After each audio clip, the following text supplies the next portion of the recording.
We had resumed our casual relationship in the fall of 2004 when I was in my post-dropout tailspin. Precisely because it was neither planned for nor planned against, Leah found herself pregnant. Our son was born early in 2006 and we were married later that year, informally in a town hall. I even forgot to kiss the bride.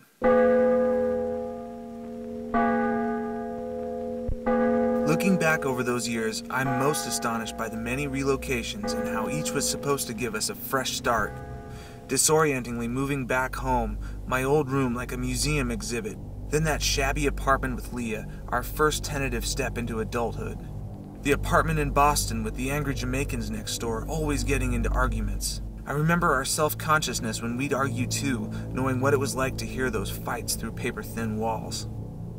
Finally, that cozy split level in Philly, where we lived when our daughter was born, and for the first time felt like a real family living in our embryo of a home.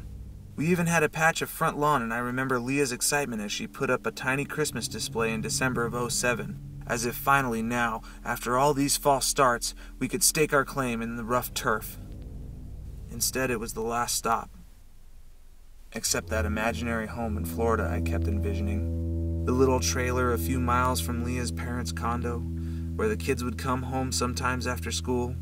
There would be a creek nearby with a motorboat, and we'd hop aboard on overcast afternoons, buzzing into the swamp, me already grizzled in my 30s, always in this vision a cigarette perched between my pursed lips, a fishing pole in one hand and a can of cheap beer in the other. As long as the beer was there, I knew it was a complete fantasy, but on especially barren nights, I'd warm myself by it.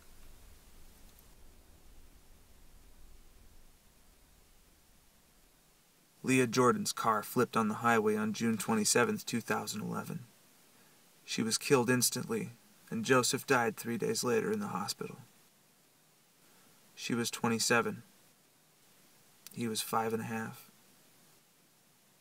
Only 2-year-old Dinah survived, and it was for her sake, or so I told myself, that I medicated so heavily through the funeral.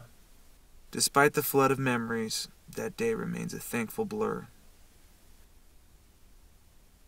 I brought Dinah back to California, where I had moved the previous year, producing wedding videos and living in a quiet home in the valley.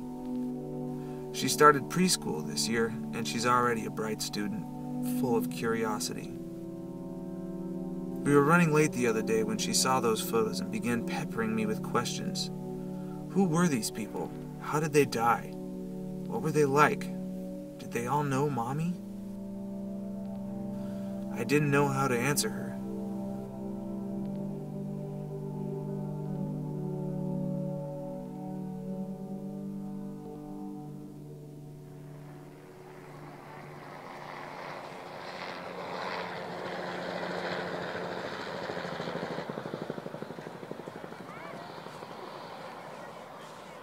A few months ago on her birthday, I took my daughter to see Brave.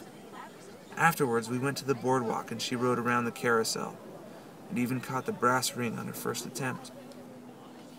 She was so excited. I smiled and let her think that it mattered.